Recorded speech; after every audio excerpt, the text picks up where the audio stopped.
Hello my dear friends and welcome to StudyIQ. I am Joycey Joy and today in this lecture we will discuss about the Supreme Court order on the VVPAT verification.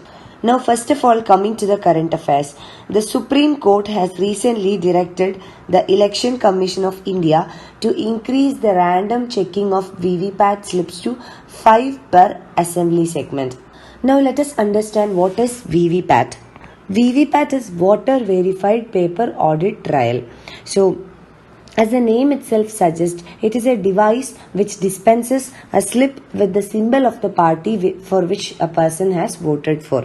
Now, suppose you have casted your votes and the VVPAT machine, that is Voter Verified Paper Audit Trial machine, will provide or dispense a slip, and this slip will contain the symbol of the party for which you have voted for. So this slip will appear on a small window for 7 seconds and this slip will drop down in a box, and the voter cannot take the slip back home, but through a transparent box the voter can verify the vote. So this slip will show the symbol of the party for which you have voted for. So you can really verify your votes, whether you have casted the right vote. And the VVPAT will display the candidate serial number, the name of the candidate and corresponding symbol for whom the vote has been casted. So this will bring in more transparency in the voting or election process. And counting the votes or the slips in the VVPAT machine will cross-check the number of votes casted through a EVM or an electronic voting machine. So this is to bring greater transparency in the election process. So this is briefly about VVPAT, and the 2019 Lok Sabha general elections are going to be the first elections where the VVPAT machines would be installed in every polling. Now let us understand what is the Supreme Court order on VVPAT verification.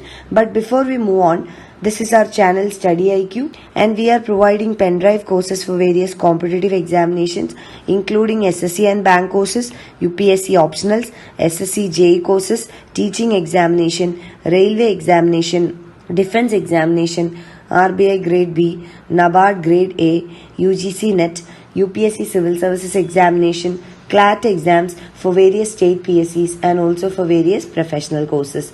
You can visit our website www.studyiq.com for more details, or you can call to any of these numbers for more information. So let us start. Let us first understand what was the Supreme Court order that was given recently.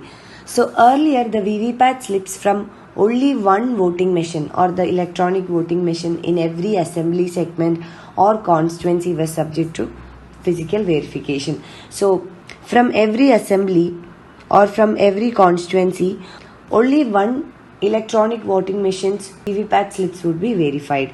Now the Supreme Court has increased the number. Supreme Court has now directed to the Election Commission to increase this to 5. This means that in every constituency or in every assembly segment, at least 5 EVMs would be verified through physical verification or counting of the VVPAT slips.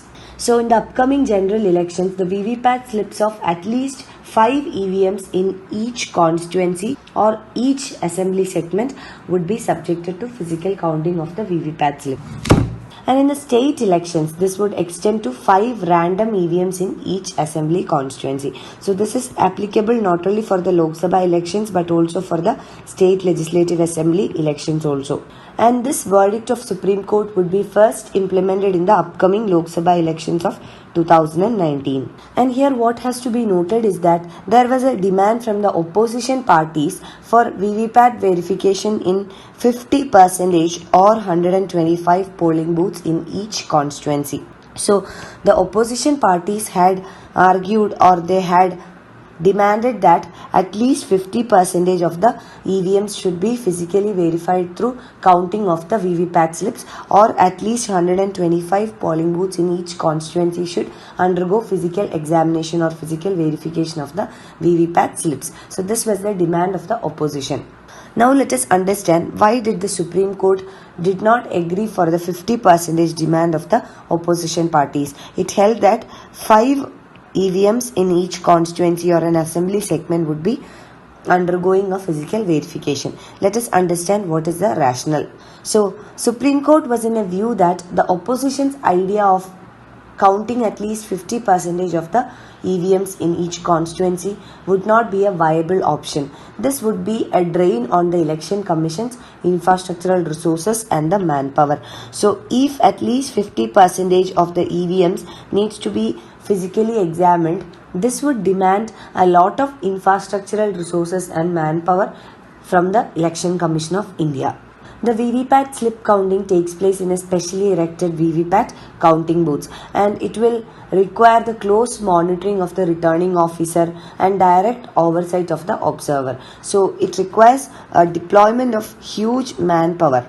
So this 50% VVPAT verification will require huge increase in the extra personnel in each of the nearly 5,000 polling stations in the country. And the Supreme Court also held the view of the Election Commission of India that 50% random physical verification will also delay the results of the Lok Sabha elections. So these are the main two reasons why Supreme Court had not gone for the demand of 50% random physical verification of the EVMs, which was the demand of the opposition parties. Now let us understand what is the significance of the Supreme Court verdict. Now, the Supreme Court verdict will increase the overall number of EVMs to be counted to close to 20,000 machines. Now almost 20,000 machines would be physically verified, and this will reasonably address the possibility of an insider fraud. Even though there is very less possibility of an insider fraud in case of electronic voting machines, if at all there is any possibility, this can rule out the possibility, thereby bringing more transparency into the election process. And the Supreme Court also stated that the aim is to ensure that there is higher degree of accuracy and satisfaction in the election process. So in effect, the increase in the number of EVMs under verification or physical verification of VVPAT slips will increase the percentage of physical verification from 0.44% to 2%. So we can say that it's not a very significant increase, but still it will bring in a greater degree of transparency in the election process. Now let us understand what is the real problem in the election process or with the EVMs in India rather than physical verification of the VVPAT slips. So the real problem with the EVMs in India or the electronic voting machines in India does not lie with the physical examination or physical cross-checking of VVPAT slips, but the real problem is technical issue. The issue is machine glitches. So it means that the machines, the electronic voting machines, suddenly undergo a malfunctioning or a fault of equipment, that is the fault in EVMs are detected regularly. So we can say that the key issue is not with tampering but with machine glitches. And the parliamentary by-elections in the states of Uttar Pradesh, Bihar and the state legislative assembly elections to the state of Karnataka etc. has seen significant machine replacement rates from around 20% to 40%. So this machine replacement is due to the glitches. But this machine replacement rates were brought down in the upcoming months. But still, it is always good to bring in transparency in the election process. This will bring in more trust with the people and this will strengthen the democratic process. But what is more important, it is the availability of replacement machines and the ability to deploy them quickly in case of a failure of VVPATs or EVMs. These are very important. This will help in avoiding any disruptions in the election process. So this will help in a smooth conduct of the elections. So what is more important is the availability of replacement machines and the ability to deploy them at the earliest so that the election process is not hampered or it will ensure a smooth election conduct. You can find the PDF of this lecture on my Facebook page. You can also follow my Facebook page for more updates of my videos. And please write to me at joycey.studyiq@gmail.com for any of your queries or clarifications. Thank you. Hello, my dear friends.